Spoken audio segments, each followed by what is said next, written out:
Sehwan Chung, a PhD student from Seoul National University in Korea and the presenter of this study titled as Identifying the Factors of Country Risk Fluctuation from News Text Data Using Natural Language Processing. So here is an overview of the contents of this presentation, and I will start with a brief introduction to the study. First, host country risk play a critical role in ensuring a successful delivery of international construction projects. These risks arise from the changes in the business environment of the host country, and the thing is that they are not within the control of individual project participants like contractors. So it is essential for project participants to continuously monitor the issues occurring in the host country. In line with these needs, news articles can be a promising source for collecting information about the issues in the host country because they describe diverse topics that are happening in the host country. However, the challenge lies in the overwhelming number of the news articles. Overwhelming number of news articles that need to be monitored. It is impractical to manually monitor each and every news article every day, so therefore there is a need for automated approach to efficiently collect news and extract information from the news text data. However, there is a gap in the literature, as few studies has explored the potential of news articles in identifying host country risk from news text data. So the objective of this study is to develop and validate the framework to automatically identify the issues potentially related to the fluctuation of country risk from news text data. Specifically, we will first collect news data from web-based sources, and second, apply natural language processing to analyze news text, and third, utilize a clustering algorithm to extract relevant topics from the news, and finally, we will validate the proposed framework to identify risk-related issues. I'm sorry. And I will talk about the methods and their results. The framework consists of the following procedures: data collection, data pre-processing, news text embedding, timespan segmentation, and news clustering, and issue extraction.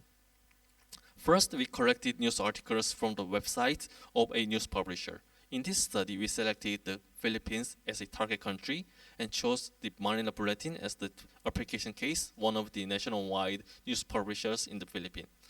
Then we developed a Python-based web scraping program to automatically collect the title, date, and the body text of each news article from the news publisher's website. As a result, we collected more than 300,000 news articles from the website. And after exploring the statistics of this dataset, we excluded irrelevant articles from the dataset, including the news articles published before 2018, because there were few cases before the 2018, and we also excluded the articles including no contents, such as photography news. Then we applied the text embedding method to the filtered news articles. We used S-BERT in short, S-BERT in short. Just in a nutshell, S-BERT converts semantically similar text segments into vectors, making that they have high similarity measures. In other words, it enables us to represent similar news articles as points located in the close proximity. The visualization of the embedding result you can see in the below figure shows that the news article with similar topics are located in close proximity as intended. For example, news articles related to the natural disasters, like this, form a distinct cluster here, and while articles or other topics were grouped in different regions. This result validates that the text embedding method can be used to organize news articles based on their semantic similarities. Next, we divided the dataset into monthly timespan segments. The purpose of timespan segmentation is just to reduce the size of inputs for the clustering algorithm, because the original dataset was too large to be dealt with the clustering algorithm. So to address this issue, we reduced the dataset size by segmenting the dataset into monthly subsets. The monthly divided news articles were that one used for the inputs for a clustering algorithm. In this study, we used DBSCAN, a well-known clustering algorithm, but we used DBSCAN algorithm because of its ability to deal with noise data as outliers. This feature aligns well with the nature of the news articles because where once a specific issue arises in the world, then similar news articles on the same topic tends to probably be published repeatedly on the same topic. So they form a certain number of clusters of news articles. So by applying the DBSCAN algorithm to each monthly segment, we could get the result of each month. In other words, we could get the monthly topics from each month. As the final step, we extracted issues from the clustering results, but one practical challenge was that it was hard to match the clustering result between the different time spans. In other words, we cannot say that the cluster number one in the first time segment, it cannot be matched with the cluster one in the second time span segment because the clustering levels are arbitrary. So to address this issue, we applied the DBSCAN algorithm once again. This time, we applied DBSCAN to the result of the previous step. By doing so, we could consequently get a total of 22 clusters spanning all the time spans. The below right figure presents the clustering result. Each cluster is highlighted with the distinct color. We can clearly see that clusters are formed within specific regions like this or this in the embedding space. Therefore, we can expect that these articles in the same cluster will likely to describe the same topic. The interpretation of each cluster was carried out manually.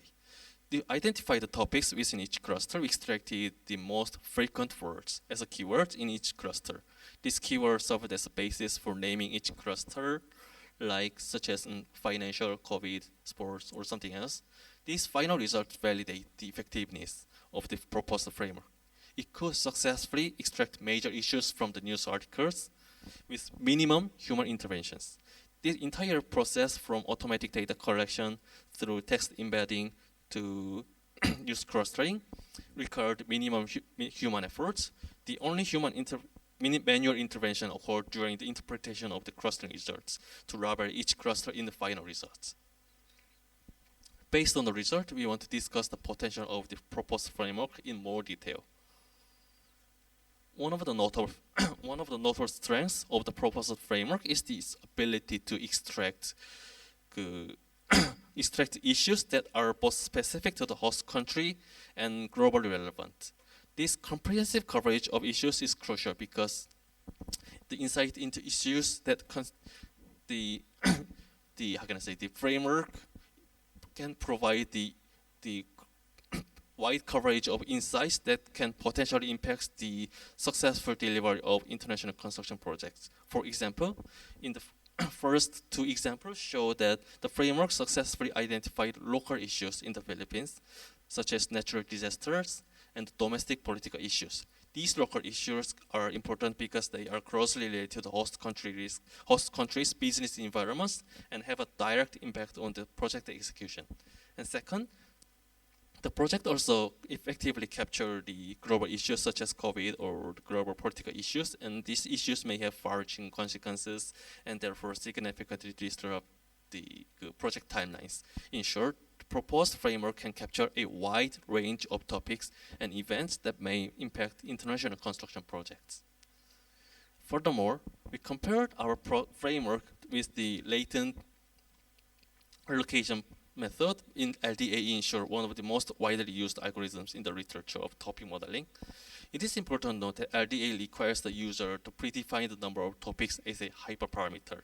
However, it is challenging and often requires a trial and error, while our framework eliminates the need to user to assume the number of topics, which is one of the strengths of our framework.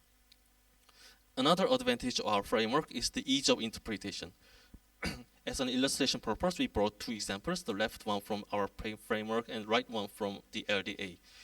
In the examples below, The topic by our framework is very specific and easy to interpret because the topic is very specific, represented by the keywords such as North Korea, Kim, Trump, Korean. So we can say that this topic is something related about the conflicts between the North Korea and the U.S., while the topic from the LDA is very generic and wide. We can say that this is something related to the global conflicts between the global conflicts, political conflicts, but it is very generic, and because the keywords are generic and general, and it's very mixed.